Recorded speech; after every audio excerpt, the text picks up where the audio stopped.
The day I knew I had people inside was the day the cards came across the table face down. Sunday afternoon, the day room. 4 women at a steel table playing spades the way they had played every Sunday for years, and I had been sitting one table over with a book for almost 6 months. Same seat, same hour, and the woman shuffling did not look at me and did not say a word. She just dealt 4 hands, and then she dealt a fifth, face down, to the empty spot beside her, and kept talking about the weather. And I want you to hold that picture for a minute. 13 cards sliding across a steel table to a chair nobody was sitting in. Because I did 6 years in a women's maximum custody facility, and if you have been with me a while, you know what I taught you last time, and I know some of you have been waiting to argue with me about it. I told you to join no family. I told you the moms and the daughters and the sisters were the most expensive belonging in the building, and I stood on that, and I still stand on it. But my comments filled up with women saying, "Then how did you survive 6 years alone?" And the honest answer is, I did not survive alone, and tonight I owe you the other side of the coin. Because there were real circles inside too. Not families, not anything that recruited, not anything that used the word. Just 3 or 4 women who played cards together and noticed when one of them went quiet. And a circle like that saved my sanity, and probably my life. And nobody tells a new woman it exists, or how a seat in one is earned. 4 rules, and I am giving them to you backward, easiest to hardest, the same staircase I climbed. Because the 4th rule is simple discipline, and the first rule was the hardest thing anybody asked of me in 6 years, harder than the loneliness it cured. You do not know how hard Rule 1 is, because from the outside it looks like nothing at all. My boundaries first, same as always. I am one woman, from one unit, in one stretch of years, and I will name nobody, and hear this part twice because it matters most. Everything tonight describes the small, quiet, unofficial circles, and none of it applies to the structured families I warned you about, the ones with moms who collect daughters in ledgers dressed as love. The difference is simple and absolute. A circle wants nothing from you but your company. A family wants your name in its column, and if you cannot yet tell them apart, go back and watch what I taught you about the braid, because the collectors use the word family first, and loudest, and warmest, and a real circle almost never says it at all. That silence is one of the ways you know. And the movies, quickly, because they have failed you completely here. Film gives a woman inside 2 options, the pack she joins for protection, or the loner in the corner trusting nobody. And I lived 6 years in the third option the camera never finds, and so do most of the steady women in every facility in this country. Quiet clusters tied to nothing but each other, invisible because they are boring, and boring, as I keep telling you, is the safest thing a woman can be in there. Rule 4.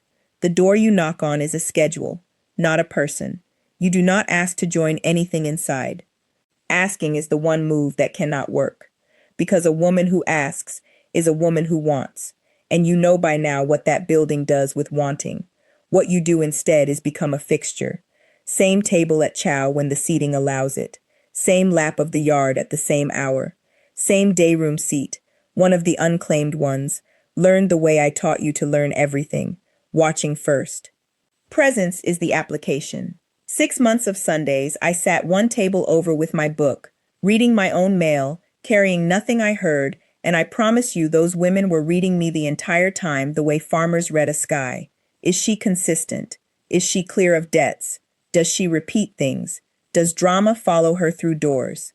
6 months is not slow inside. 6 months is the background check, and the women who could not sit still for it, who hovered and inserted themselves and forced the warmth early, got politely frozen out, because a woman in a hurry to belong is either drowning or fishing, and a circle can afford neither. Rule 3. Bring something that is not a thing. Here is where new women get it exactly backward. They try to buy a seat, coffee for the table, commissary passed around, and the decent older women always wave it off, because you know by now what shared property becomes in there. It becomes arithmetic, and arithmetic has collectors. What you actually contribute is never property, it is function. One woman at our table could do anybody's paperwork, grievances and appeals and letters to caseworkers, patient as a saint with women who could not spell. One woman could listen to a mother cry about her kids for an hour and somehow leave her lighter instead of heavier. One woman remembered everything: canteen days, count times, court dates, a walking calendar for the whole tier. My function took me a year to find, and it turned out to be letters and silence. I could write, and half that unit had children they could not find the words for, and I sat with woman after woman and turned what she felt into what her daughter could read, and I could sit beside somebody for 2 hours and not need one word out of her, and I learned that in a building that loud, silence you can trust is rarer than anything on the canteen sheet. Find the thing you do that costs you nothing and serves the table something, and do it without announcing it. A seat is not bought.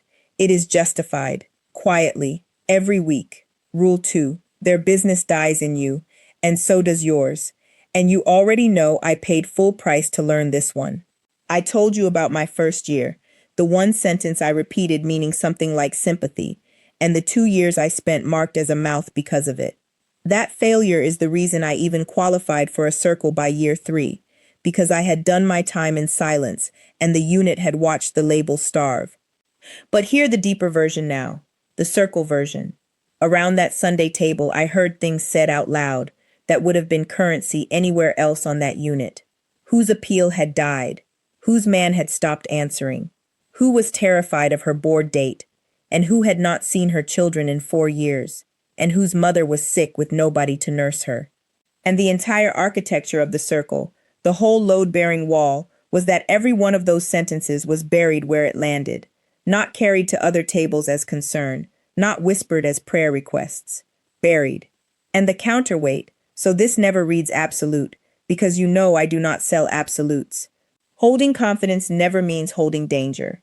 If a woman at your table is being hurt, or is about to hurt herself, silence stops being loyalty, and a circle that demands it anyway is not a circle, and you know from my other talks where the real doors are.